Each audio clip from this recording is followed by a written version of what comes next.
கர்த்தராகிய இயேசு கிறிஸ்துவின் நாமத்தினாலே உங்கள் யாவரையும் வாழ்த்துகிறேன். நாம் இன்றைக்கு தியானிக்கும் வசனம் எசேக்கியேல் தீர்க்கதரிசன புஸ்தகம் 36ஆம் அதிகாரம் 9ஆம் வசனம். இதோ, நான் உங்கள் பட்சத்தில் இருந்து உங்களை கண்ணோக்குவேன், நீங்கள் பண்படுத்தப்பட்டு விதைக்கப்படுவீர்கள். எனக்கு அன்பார்ந்த சகோதர சகோதரிகளே, இந்த வசனத்தில் கர்த்தர் நம்மை பார்த்து என்ன சொல்கிறார்னா, நம் பட்சமாய் அவர் திரும்பி நம்மளை கண்ணோக்குவாராம். அது மாத்திரமில்லை, நம்மை பண்படுத்தி விதைக்கவும் படுத்துவாராம். அதாவது இந்த வசனத்தின் மூலம் தேவன் நம்மேல் வைத்திருக்கிற அன்பையும் அவருடைய மீட்பின் திட்டத்தையும் நமக்கு வெளிப்படுத்துகிறது. தேவன் நம் பட்சத்தில் இருக்கும்போது அப்படிங்கிற ஒரு வாக்கு தத்தத்தையும் நமக்கு கொடுக்கிறார். முதலாவது பார்த்தோன்னா, இந்த வார்த்தையின்படி தேவன் நம்மை மறக்கவில்லை. அதாவது ஒரு இமை பொழுது அவருடைய முகத்தை நமக்கு மறைத்தாலும் நித்திய கிருபையுடன் நமக்கு இறங்குகிற தேவன் நம்மை ஒரு நாளும் மறக்கவில்லை. அதாவது நம்முடைய சூழ்நிலை ஒரு வறண்ட நிலம் போலையோ வறட்சியை போல இருந்தாலும் சரி, தோல்வி அல்லது நம்ம பாவத்துக்குள்ள இருந்தாலும் சரி, தேவன் நம்மை விட்டு விலகுவதில்லை. அவர் திரும்பி நம்மை கண்ணோக்கி பார்ப்பாராம். அதுதான் அவருடைய கிருபை, நித்திய கிருபையுடன் நமக்கு இறங்குகிற ஆரம்பம்.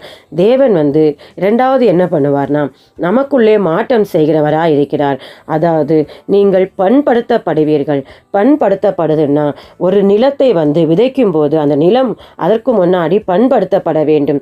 அந்த விதை விதைப்பதற்கு முன்பாக நிலத்தை சுத்தம் செய்து என்னெல்லாம் போட்டு நிலத்தை எரு போட்டு அதை எப்படி பண்படுத்துவாங்களோ அதுபோல தேவன் நம்முடைய வாழ்க்கையை சுத்திகரித்து நம்ம எப்படிப்பட்ட நம்முடைய குணாதிசயங்கள், நம்முடைய செயல்கள், பேச்சுகள், நடக்கைகள் எல்லாவற்றிலும் ஒரு சுத்திகரிப்பை தந்து நம்முடைய வாழ்க்கையை புதிதாக மாற்றுகிறவராக இருக்கிறார்.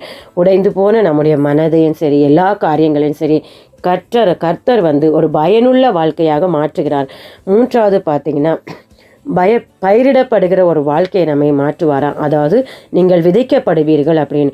விதைக்கப்படுவீர்கள் என்பது ஒரு வெறும் வார்த்தை. அது நம்முடைய வாழ்க்கையை கர்த்தர் பலன் தரும் வாழ்க்கையாக மாற்றுகிறது தான். அதாவது நம்மை உயர செய்து நம்மை பிறருக்கு ஆசீர்வாதமாக கர்த்தர் மாற்றுகிறாராம். வறண்ட நிலம், அதாவது இப்போ நம்முடைய வாழ்க்கை ஒரு வறண்ட நிலம் போல இருக்கலாம். யாருக்கும் பயனில்லாத, பிரயோஜனம் இல்லாத, யாருக்குமே நான் பிரயோஜனம் இல்லாமல் இருக்கிறேன்னு நம்ம நினைக்கலாம். ஆனால் நம்மை எப்படி மாற்றப் போகிறாரானா, ஒரு பலனுள்ள நிலமாக, பயன்படுகிற நிலமாக நம்மை மாற்றப் போகிறாராம் கர்த்தர். எந்த சூழ்நிலையிலும் கர்த்தர் நம்மோடு இருந்து, அதாவது நம் பட்சத்தில் இருந்து அவர் செயல்படும் போது இன்னைக்கு எந்த பிரயோஜனமும் இல்லாது இருக்கிற நாம் நம்ம ஒரு தோட்டமாக, அதாவது வறண்ட நிலத்தை தோட்டமாக மாற்றுகிற தேவன் நம்மை ஒரு தோட்டமாக மாற்றி நம்முடைய வாழ்க்கையை அநேகருக்கு பிரயோஜனம் உள்ளமாய், அநேகருக்கு பயன்படுகிற வாழ்க்கையாய் நம்மை மாற்றுகிறாராம். அதாவது தேவன் நம்மை கண்ணோக்கி பார்க்கும்போது நம்மை புதுப்பித்து, நம்மை வளர்த்து, நம்மை பலன் தரும் கனிகளாக மாற்றுகிறார். நாம் ஜெபிப்போமா? அன்பின் பரலோக பிதாவே, உம்மை நன்றியோடு துதிக்கிறோம், சோத்தரிக்கிறோம் தகப்பனே. இந்த நாளிலும் என் தேவனாகிய கர்த்தாவே, நாங்கள் வாசித்த வசனத்தின்படி நீங்கள் என் பட்சத்தில் இருந்து கர்த்தாவே, நீர் ஒருவரே எங்கள் பட்சத்தில் இருந்து கர்த்தாவே, எங்களை கண்ணோக்கும்படியாய் ஜெபிக்கிறோம்.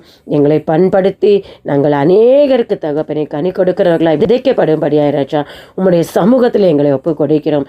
தேவன் அதற்குரிய கிருபைகளை, அபிஷேகத்தை, வல்லமைகளை, வரங்களை எங்களுக்கு ஈவாய் இயேசு கிறிஸ்துவின் நாம தரும்படியாய் ஜெபிக்கிறோம்.